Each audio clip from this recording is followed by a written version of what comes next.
Howdy my totally always Tubular gamers, we're back with another video, this time a ranking video. I know, everybody's favorite, and today we're going to be talking about Bloober Team. Now Bloober Team have been in the news, especially as of late, but if you're still unfamiliar with them, they are a small Polish game studio that was formed in 2008. For their first 8 years of existence, they really didn't make much of note. They were pretty forgettable small budget titles. However, in 2016 they developed a game known as Layers of Fear. They wanted to try to make a horror game, and they actually had a mild amount of success, and from then on the studio decided that it was going to be a horror focused studio and would go on to release several more horror games, including Observer, Layers of Fear 2, a game based off of Blair Witch, The Medium, a remake of Layers of Fear 1 and 2, and finally the Silent Hill 2 remake. Yes, that is why they have been in the news quite a bit, is that they were given the keys to the kingdom to remake Silent Hill 2. One of the most beloved horror games of all time, really one of the most beloved video games of all time, was getting remade by this small studio from Poland, and a lot of people, they were very skeptical. Bloober Team has had a very up and down track record when it comes to their horror games, and so for today's video, I thought I would do something a little fun. I would rank all of Bloober Team's horror games. Initially, I wanted to rank all of Bloober Team's games, but I quickly realized that all of their games pre-Layers of Fear 1 kinda suck and aren't really worth talking about. So yeah, we're gonna be looking at their horror games. This list will be totally outdated in the future, as I'm literally recording this. Bloober Team just announced a new horror game, so that's something. But anyway, I'm going to be ranking these games from worst to best, giving each one of them a little review since I do have a bit to say about all of them, and seeing how they all stack up against each other. Which ones are actually worth playing, which ones are scary, which ones have a good story. And the real question is, are any of these games good? I've heard people roasting literally every single thing this company has touched for years now. So are there any good games put out by Bloober Team? That's what we're going to find out today. So sit down, get the beef jerky, get the popcorn, get the Wendy's spicy nuggets. They got that Krabby Patty meal or whatever the fuck it is. It doesn't matter. Strap in. We're going to be talking about all of Bloober's games. Please like, share, comment, subscribe. Let me know down below how you're feeling about these games. Did you get the Silent Hill 2 remake? Are you digging it? I'd love to know. I also got the Patreon and the super thanks. Any support is truly greatly appreciated. It is just me. I am a one-man army playing these games, editing, scripting, audio, etc. I don't got a team helping me or anything. Any support, it really is appreciated, especially in these times. This intro's gone on long enough. What's the worst of Bloober's horror games? I think the weakest of the Gooper Bloober games is the Blair Witch game that came out in 2019. Now, from the moment this game was announced, I've been pretty weary of it. That original Blair Witch project is a legendary movie. Like, it was not only incredibly creative and innovative, but it helped influence an entire subgenre of horror movies. Unfortunately, everything after that has just been pretty awful. They've just never been able to capture the magic of that original movie, and I was doubtful this game could capture it either. And you know what? Yeah, it really couldn't. This isn't the first Blair Witch game, this isn't the second or the third, this is actually the fourth Blair Witch game, but I have not tried the other ones and don't really have any desire to. Especially after playing this one. Bloober, they just were not cooking with this one, or if they were cooking something fucking rancid, cause this game stinks.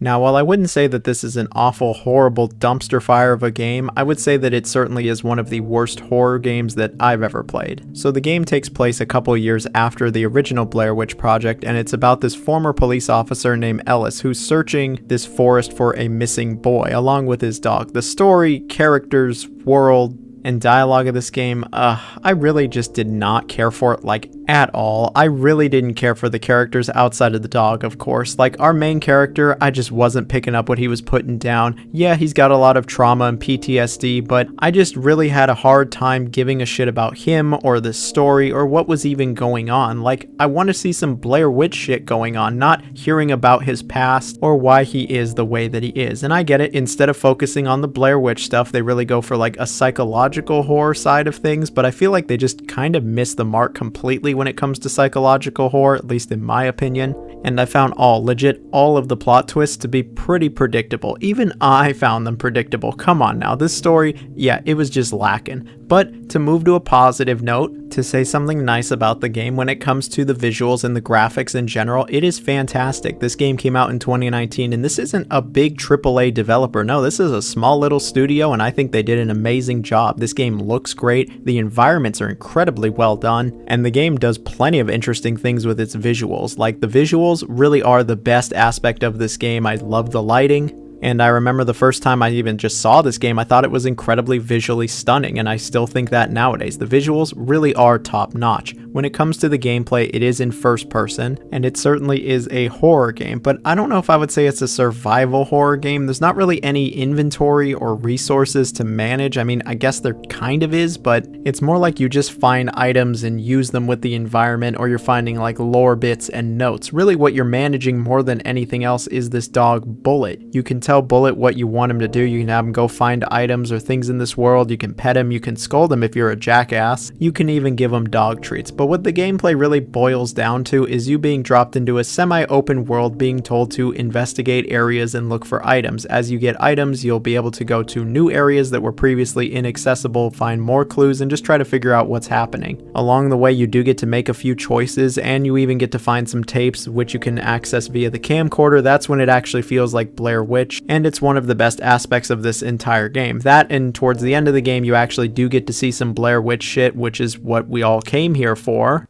And give them what they came here for!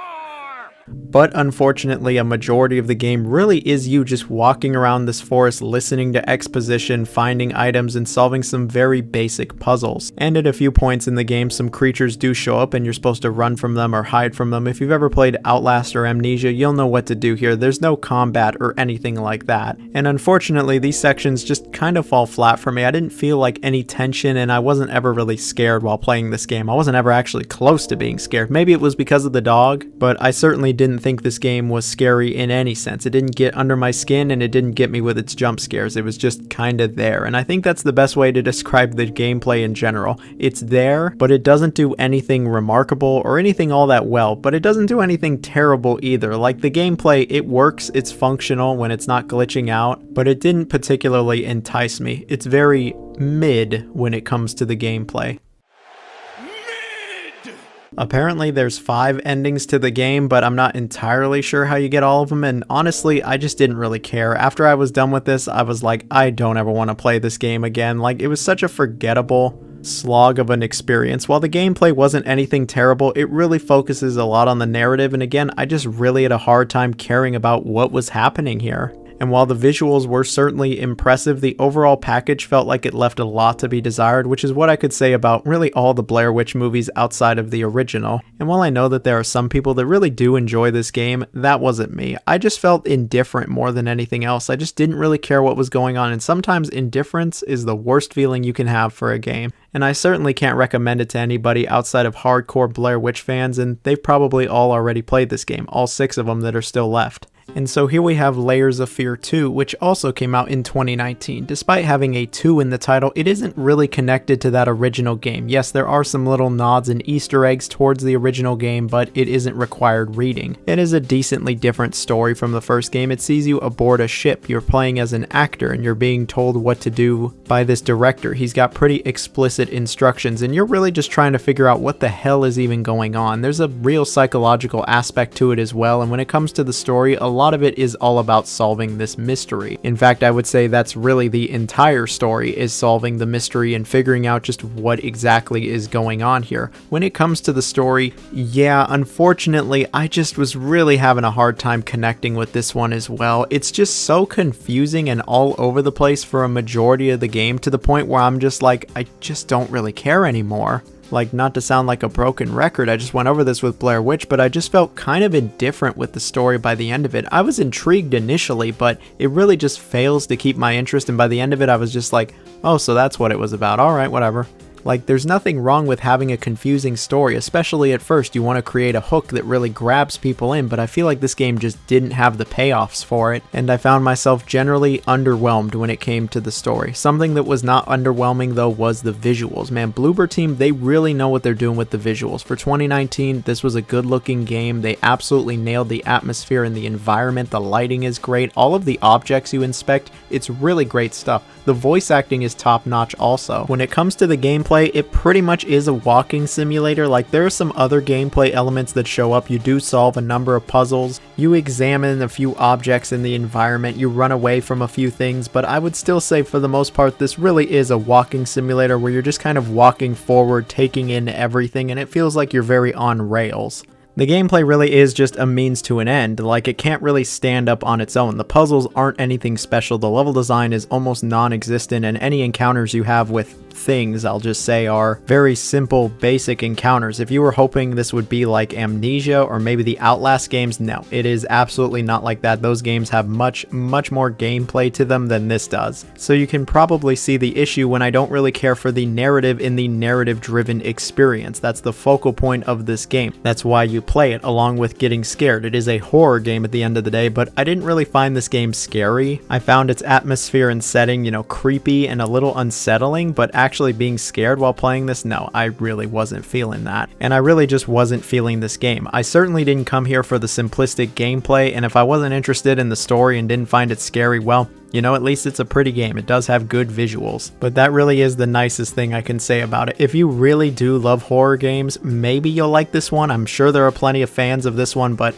I wasn't really digging it and really would have a hard time recommending this one. And so here we have the horror game that started it all for Bloober, Layers of Fear, releasing initially in 2016. Now, I very much remember when this game came out, a lot of people were saying that it might be the next big first-person horror game like Outlast or Amnesia or even Slender, and obviously it was nowhere near as big as any of those, but I still think Layers of Fear 1 is a pretty decent little game. So the story to this game is pretty complex. It sees you playing as this painter who's just incredibly disturbed. He's really trying to complete his big final piece, his big magnum opus, this amazing painting that will astound the world, I guess. And to do so, he really delves deep into his past and explores this Victorian mansion, revealing, well, a lot of secrets, that's all I will say. I actually think the story is somewhat interesting in this game. I think the main character is a pretty interesting fella, and I was thoroughly intrigued while playing through this game. I certainly found it more interesting and engaging than the prior two games. Like, I really did want to see what was going to happen. It starts out a bit confusing, and at times it totally can be, but I feel like overall it was intriguing enough to the point where I was like, yeah, I want to see what happens. Let's continue this. And by the end of it, I actually did not feel indifferent, so that's a good thing. When it comes to this game's setting and atmosphere, it definitely has a different vibe from any of Bloober's other games. It feels a lot more budget and scrappy. It's just kind of hard to describe. If you've played a bunch of their later games, then go back to the original Layers of Fear, you'll absolutely see what I mean. The voice acting, it's not as good as their later games. Like, it's still alright, but it's just not as good. When it comes to the graphics, even for the time, they were pretty good, and there's some interesting environments that you go through, but I feel like later Bloober games definitely got the visuals down. But you know what, for a studio's first attempt at a real horror game, I think it's pretty good when it comes to the presentation. When it comes to the gameplay, yeah, this game is just a straight walking simulator. While Layers of Fear 2 actually had a little bit of gameplay in it, this game really doesn't. For the most part, you're just walking forward, you'll solve the most basic of puzzles, and we'll be examining things in the environment. A majority of the game though, yeah, you're just walking forward,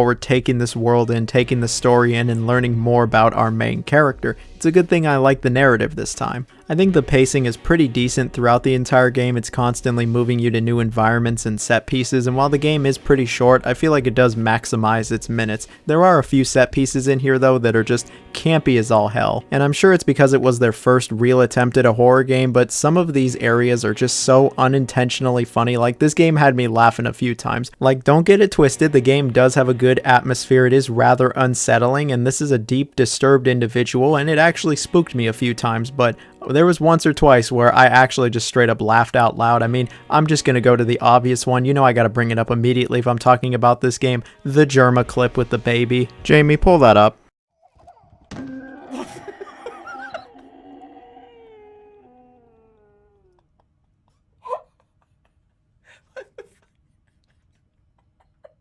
Of course, without context, this clip is just hilarious. I mean, even with context, it's still a pretty funny clip. I feel like the Germa clip low-key did just like irreparable damage to Bloober Team in general. Like, I remember when it was announced that Silent Hill 2 was getting remade by Bloober, this clip just really resurfaced all over the place, and it just doesn't exactly paint them in a good light. I will say though, all these years later, I still think the clip is just absolutely hilarious.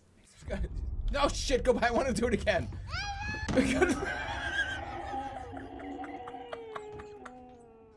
Now, despite all of that, I still think Layers of Fear is a decent game. It certainly has some flaws, and it's totally lacking in some areas, but as far as horror walking sims go, yeah, I guess this is a pretty good one. I think the story and world are intriguing enough, and I think that if this premise sounds interesting to you and you like horror games, maybe you should check it out. But if the idea of a walking simulator doesn't appeal to you, then I don't know if you'll really like this one. At least I can recommend it to somebody, unlike the prior two games, which I really just don't recommend. And I mean, at the very least, if you want to see where the Germa clips from, this is the game to play. So from Layers of Fear to Layers of Fear, here we have the 2023 remake. So this game is a remake of the original Layers of Fear 2, all of the DLC from both Layers of Fear. If I say Layers of Fear one more fucking time, my head is going to explode. It has the DLC from both of the games, and then it even has a new little section added to it. In addition to that, Layers of Fear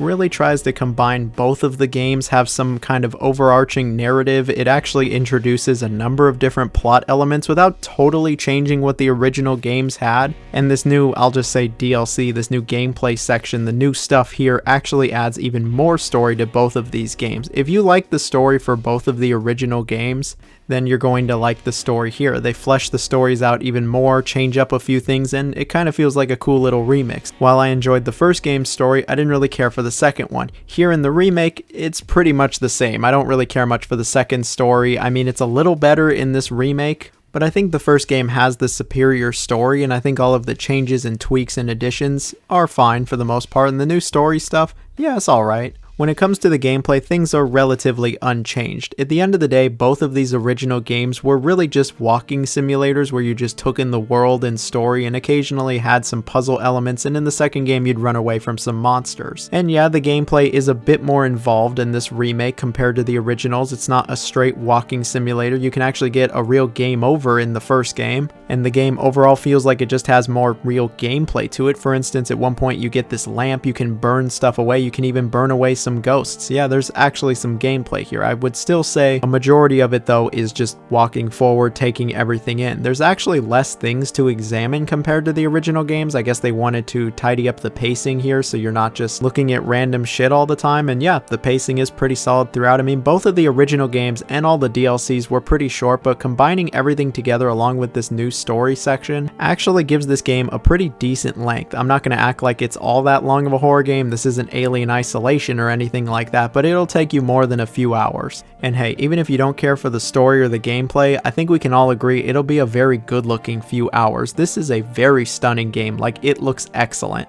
I thought the original two games still look pretty decent even nowadays, but this new remake, oh yeah, it looks good. The environments just look amazing. The lighting is excellent. The visuals in general are just very well done. The voice acting's a lot better. The presentation, it really is like top notch here. They also tweaked the vibe and atmosphere of this game. They made it a lot darker and just more serious. For instance, they took out the baby scene from the first game. I guess there were just so many memes that they straight up took it out, which is simultaneously sad and hilarious. But yeah, these games try to be a lot more serious and scary, and yeah, it got me a few times, it certainly did. But I wouldn't really say it's any scarier than the original games, and if you're somebody who didn't think any of the original games were scary, you're not going to think this is scary. And if you didn't like those original two games, you're definitely not going to like this. But if you liked them, you'll probably like this one, and if you haven't played any of this series at all, I recommend this remake more than anything else. I mean, this remake really is the complete package. It's the only one you really need to get. So if you're somebody that enjoys horror games and you're okay with it being a bit of a walking simulator, I think you're going to enjoy this one.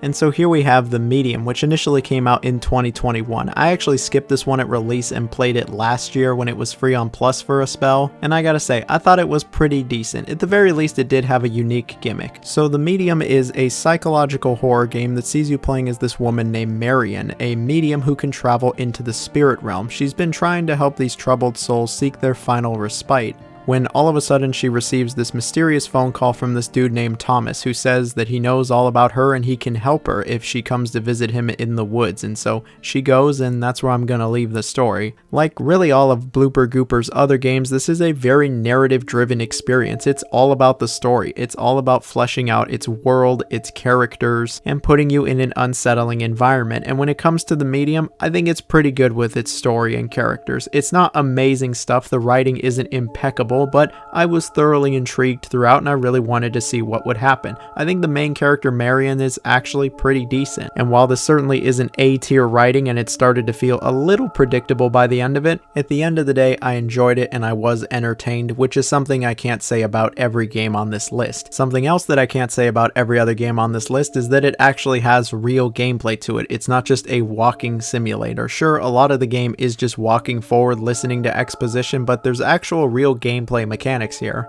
The biggest thing you probably noticed is the giant line in the middle and the fact that you're controlling Marion in both realms, and at the same time no less, but the controls are really basic and easy to understand. You really just control her at the same time in both of the different realms. I feel like they could have easily overcomplicated things with the controls and they didn't do that. But what are you actually doing in this game? Well, you're doing a lot of walking around. You definitely do plenty of that. You get to examine the environment, pick up objects, and usually use them with something else in the environment. It's pretty akin to like an adventure game, but a big part of this game is the fact that you have your psychic abilities. And what are you doing with these psychic abilities? Do tell. Well, you're mostly just solving puzzles. Usually you gotta do something in the spirit world that will make the real world react and vice versa. Sometimes it's really obvious, like getting rid of something in real life makes it go away in the spirit world and now you can progress forward. Sometimes it's not so obvious and you'll actually have to do a bit of thinking. This game, it does have some pretty decent puzzles in it. And while it's nothing really too taxing, I still thought the puzzle solving, yeah, it was pretty alright in this game. There's even some encounters with some monsters. Usually you're just kind of running and hiding from them, but your psychic abilities can help you there as well.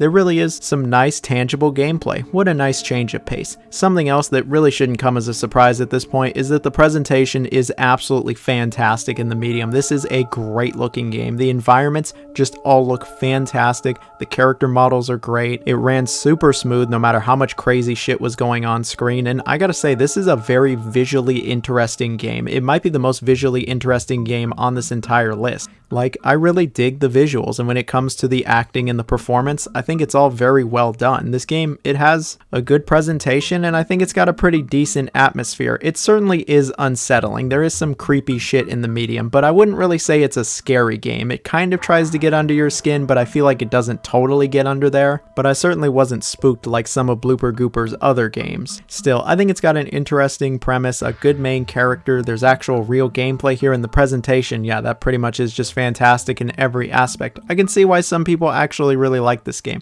I can also see why some people didn't. It isn't a huge departure from their prior games, and while there is gameplay and interactivity and even a few gameplay mechanics here and there, it's still not as involved as plenty of other horror games, and I know that not everybody found the story as interesting as I did. At the end of the day, I think this is a good but not great horror game, and I can recommend it to anybody that likes horror games or if you're looking for a different kind of experience. Again, it is mostly narrative focused, so if the story doesn't grab you, I can't imagine you liking this game, but I enjoyed it for what it was. And so here we got an interesting one. We have Observer, which was initially released in 2017, but an upgraded and expanded version was released in 2020 known as Observer System Redux. That's what I have experience with. So I have no experience with that original game, but that's neither here nor there. So this is a psychological horror game that follows Daniel. But anyway, it follows Daniel, a detective known as an observer, who can actually hack into people's minds as a form of interrogation. Now's probably a good time to mention that this is actually a cyberpunk game. Yeah, a cyberpunk horror game. I don't know why nobody thought of this sooner, but we finally got one, and it very much is inspired by Blade Runner. I mean, they make it really obvious that it's inspired by Blade Runner. I mean, even Rutger Hauer from Blade Runner literally shows up here. They really aren't being subtle about it, but that's alright because I think the story in Observer is actually pretty good. The world is incredibly interesting. It's different from legit like any other horror game, and the way things progress I think is actually pretty good. There's a lot of twists and turns here, and I was totally intrigued the entire time. The main character's actually done well. The overall plotline, yeah, really is interesting, and I absolutely wanted to see what was going to happen. I didn't find it crazy predictable either. And while it's not this astounding story that just blew me away and I had to absolutely drop everything to see what was next with just this A-tier writing, I still enjoyed it. I still thought it was good. I also genuinely did enjoy the aesthetic and the world building. At the time, we hadn't seen a ton of cyberpunk games. This was before Cyberpunk 2077 showed up, and it was really cool to see this setting, especially in a horror game. And I feel like this game had a pretty rad vibe and atmosphere. I like it. The story and setting really are this game's biggest strength, and that's totally fine because like Bloober Goober's other games, this is a very narrative-focused adventure, where it makes it all about the story rather than being a gameplay-first video game. When it comes to the actual gameplay though, yeah, I guess it isn't crazy different from Layers of Fear. The game is played from a first-person perspective and sees you hacking into people's brains with this device known as the Dream Eater to then interrogate them and see what they really know. And while you're doing that, you'll be exploring around environments, interacting with the environment, examining things, highlighting and analyzing evidence to really piece the case together and figure out just what the hell is actually happening here. You do get to do some minor puzzle solving, and you might even have to do this thing once or twice called thinking. I know, it's a scary concept, but it does have to be done a few times here. There's actually a few other things to this gameplay though. There's actually dialogue trees that show up, since there are actually NPCs in this game that you can interact with in the dialogue. Yeah, sometimes it's a little awkward, but for the most part I think it's pretty good.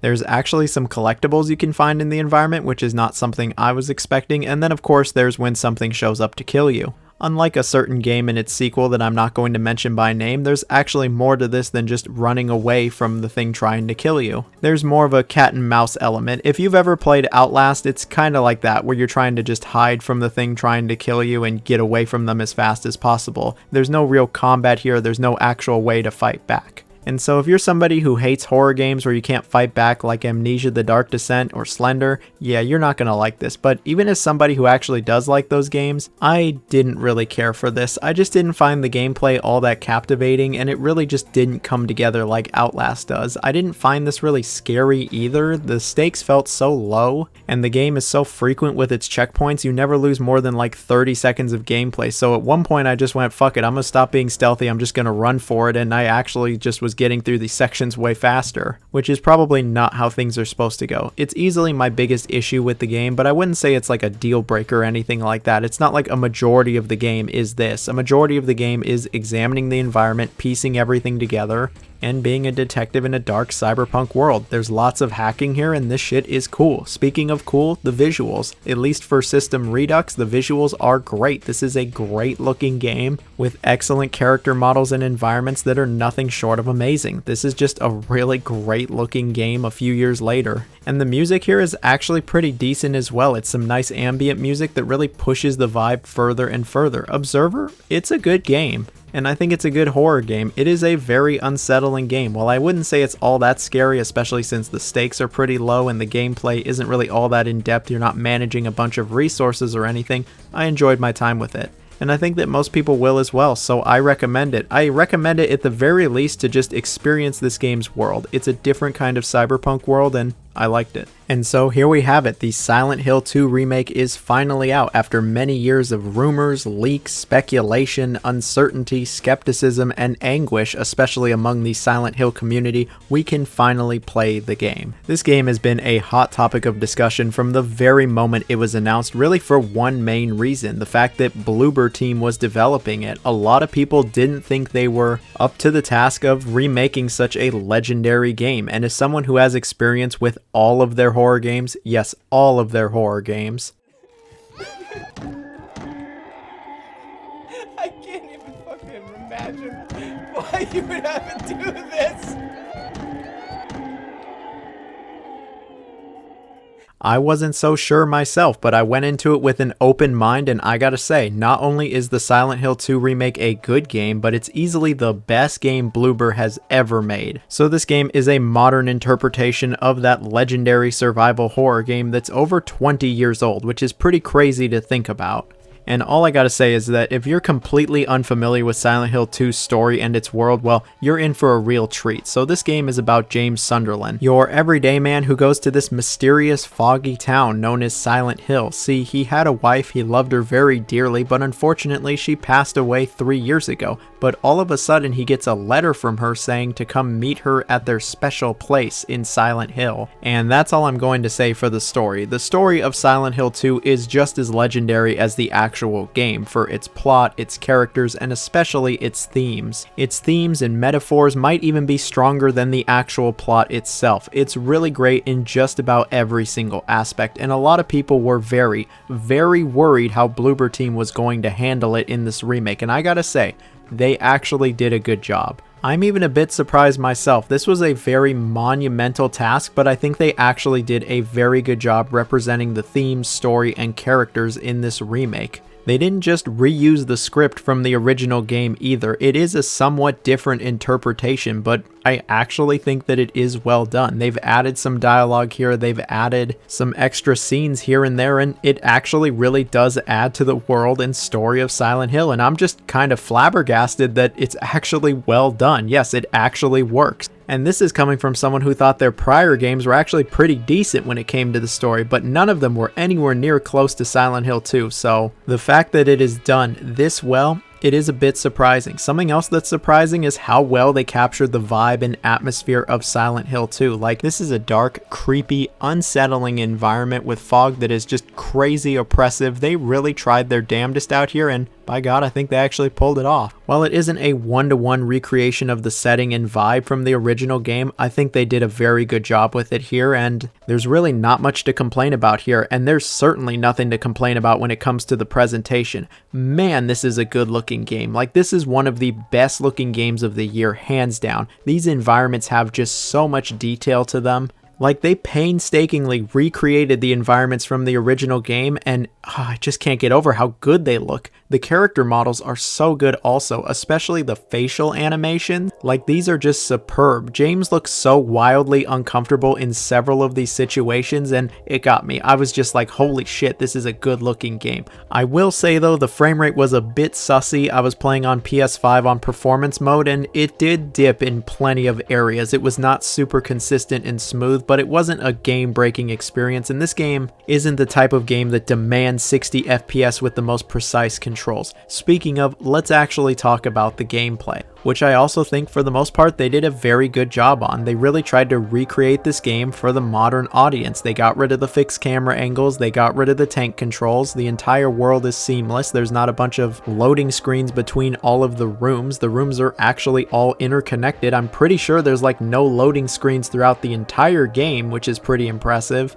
They also tried to improve the combat, they tweaked some of the puzzles, and actually added a few new sections. When it comes to the moment-to-moment gameplay, it is a survival horror game where you explore around these usually pretty terrifying environments looking for items and trying to use said items with more items or the environment so then you can progress to the next area. Along the way, you'll have to manage your resources like your ammunition and your health. Since you don't regenerate health, nothing even close to that, and a bunch of monsters are going to show up to try to make sure that you're unalive, and so you'll get into combat with them. On occasion, some boss fights or set pieces will show up and you will have to solve some puzzles. Something that I wasn't sure if they were going to bring over from the original game is 2 separate difficulty modes, and they actually did. In addition to a normal difficulty, there's also puzzle difficulty, where on the harder difficulty, the puzzles actually become way more complicated and complex. But of course, my dumbass just played on normal. I'm just happy they're here at all. Now, when it comes to progressing through this game, it is pretty much how you remember it. You go through all of the familiar beats of the original game, but some areas have definitely been tweaked. The level design is not exactly the same, far from it actually. A bunch of new areas have been added, extra rooms, a few new set pieces here and there, and there's a lot more enemies in this game than the original, and I'm sure there are plenty of people that don't like that it's not a one-to-one accurate recreation of the original game, but I can appreciate that it's a little different when it comes to the level design and playing through this game. Some of the puzzles have also been tweaked. They don't have the exact same solution as before. It's also very much worth mentioning that all these new areas, puzzles, etc. actually do make the game quite a bit longer than the original. It's a few hours longer than that original game, and I've heard some people say that these new sections suck and it makes it a bloated mess and it ruins the pacing, but I think that's a bit of a hyperbole. I don't think it ruins the pacing of this game, but I'll be real, I'm not huge on all the new stuff being added here. While I think the entire game's pacing is still pretty good, the pacing in some areas just feels kinda off thanks to these new areas, and it kinda feels like you're in certain environments just a little too long, especially at the beginning of the game. I wasn't really big on the new stuff they added at the beginning. I just thought it was kind of unnecessary, and ultimately it didn't really add anything. I could say that about most of the new stuff they added, but it really doesn't affect the overall game that much. I just thought the beginning of the game was a little slower than it should have been.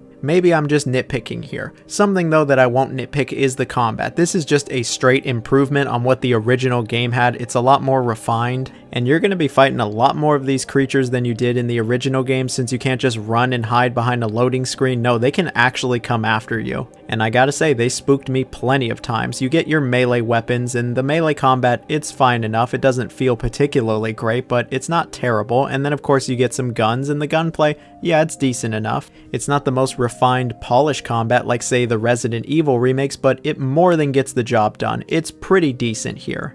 And the combat still has plenty of tense, claustrophobic moments, which is exactly what you would want from a game like this. You also want some pretty decent puzzles, and I gotta say, all the puzzles are pretty good in this game. There are some new ones here, and while I feel like they are a bit unneeded, I still feel like they were well designed for the most part. This game in general is just well made. I know, what a concept. Something else that I really think is worth bringing up is the fact that the game is actually way more interactive when it comes to its environments. James can actually smash windows and you'll find shit, and you get to just interact with the environment more. And I think this is pretty cool. It makes the world feel much more alive and lived in, and it really increases the sense of exploration, which I think was always pretty good in the original game. Here, just as good, if not better. Alright, I know that was a little all over the place, but I think that about covers it for the gameplay. They did a good job. The last thing to bring up is the music, which is a mix of old and new. They got the original composer to come back, and it's really great stuff. I really have no complaints about it. I don't have many complaints with the Silent Hill 2 remake in general. I brought up my minor pacing issue, and that the combat can be a bit clunky along with some frame hiccups, but for the most part, this is actually a really great game, and I can very easily recommend it to anybody, not just survival horror fans.